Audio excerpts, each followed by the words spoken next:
the vast majority of the country very recently. That's the good bit about woke. That is. And not that I don't know if they're really responsible for it. I mean, that generation, they did not do the heavy lifting. No, they didn't. No, That's one of their, that's one of their issues or issues I have with them, is they don't study the past. No. So they don't understand in perspective what has been done, where we really are, what's important. John Cleese was introduced to the Club Random podcast by Bill Maher.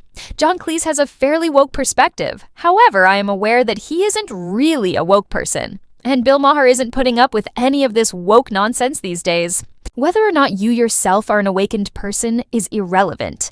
Normally, being a right-winger is irrelevant. However, you have one woke person, Bill Maher, who no longer tolerates that behavior, and it's breathtaking to see. Bill Maher shuts down John Cleese in this episode of the Club Random podcast in an attempt to counter Bill Maher's arguments. And defend the will call, let's watch this video in which Bill Maher slams this man for standing up for the woke cult live on the Club Random podcast. Divorces. Because you have nothing to give Didn't away. work the other way around, because California says that the woman is entitled to the standard of living to which she has become accustomed, but the husband isn't. He provided the new standard of living, but he's not entitled to it. Answer me this, Professor Riddle. Okay, if we live in a patriarchy, and we certainly have in the past, I would argue it's getting better. Way better in that area. So, but in the past, we certainly did live in a patriarchy. Absolutely. Right. It's incomprehensible why. Well, what I mean is women have so much to contribute. Yes. The fact we've not been exploiting them by getting them to contribute their powers is so ridiculous. Oh, and it's only, a lot of these gender and racial areas have only sort of bubbled up into the consciousness of the vast majority of the country very recently. That's the good bit about woke. That is. And not that I don't know if they're really responsible for it. I mean, that generation, they did not do the heavy lifting. No, they didn't. No, that's one of their issues or issues I have with them, is they don't study the past. No. So they don't understand in perspective what has been done, where we really are, what's important. And then there's no understanding of context. If you'd think. Bill Maher makes a solid point here. A lot of people seem to want to feel like they're fighting for women's rights or other causes, but they don't always understand what's truly important. It's like they just need something to protest, even if we already have more rights than necessary. Like the right to end a child's life in the womb, which feels extreme. They claim women and trans people are oppressed, even though trans identity is a relatively recent concept. I also partly disagree with the idea that the patriarchy is stupid. The patriarchy built the world we live in, our infrastructure, inventions, and systems. Sure, maybe women were historically held back, but society turned out pretty well. I'm not saying women shouldn't work, but traditional roles seem to bring more happiness. Now, with women stepping into roles traditionally filled by men, we also see rising antidepressant use. Personally, I think the patriarchal lifestyle might be the better one, for me at least. In slavery. And I want to say to them, do you think the pyramids were built by volunteers? Right. Or were they independent contractors? Absolutely. Pyramids were not built by slaves. They're not built by humans. There's no possible way they were built by humans. I used to say it in my act. It's something people did all over the world. People of color were a big part of the apparatus of the trade. I mean, throughout history, the Greeks, the Romans, the Egyptians, the British, all the way up to R. Kelly. All the way. Only the peasants spoke English. So we've been slaves a lot, and I want to know if there are reparations, are we qualifying? Reparations?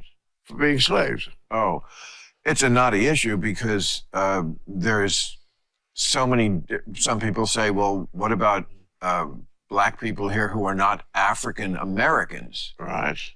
They're African something else, they came here recently, just California has offered reparations, or at least I've never ever considered that question before, but it's really a really good one. It seems as though slaves of every race were present everywhere in the world. Do we qualify if we make reparations? As if white folks are also eligible for reparations, since our people had already been enslaved. White people were held as slaves by them. Although people were enslaved in the past, they weren't necessarily in America. White people were held as slaves by them.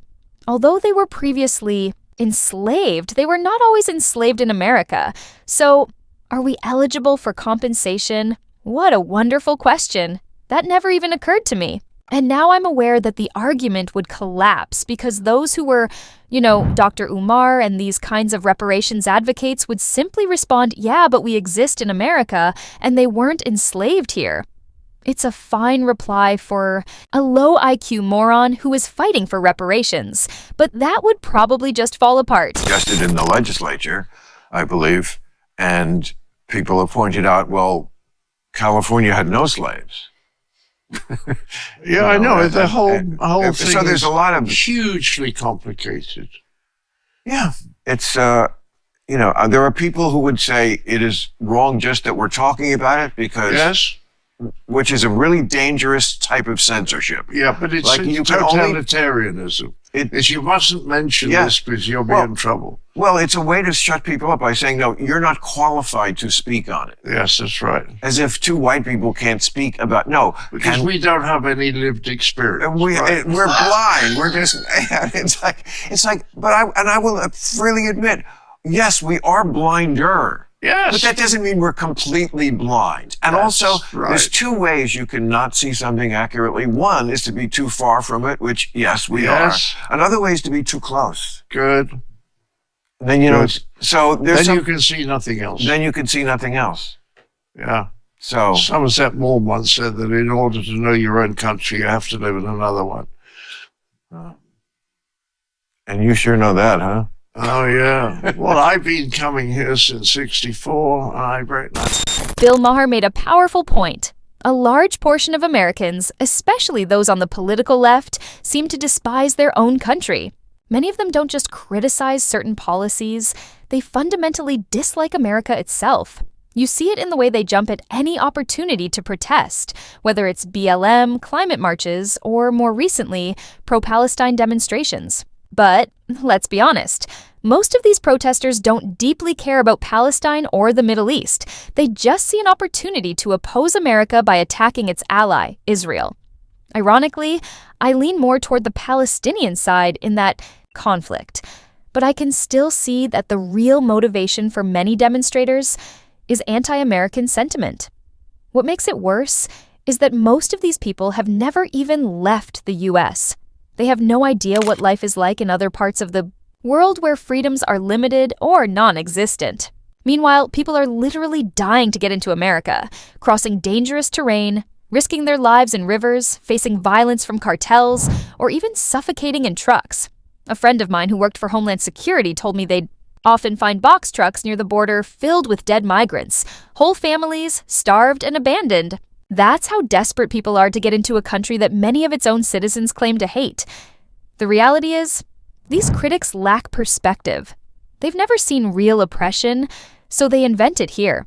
Some of them just want to feel rebellious, maybe as a reaction to strict parenting or societal expectations. But in doing so, they overlook how fortunate we truly are to live in a nation people are still dying to enter. Let me know your thoughts on this debate between Bill, Maher, and John Cleese on the Club Random podcast in the comments.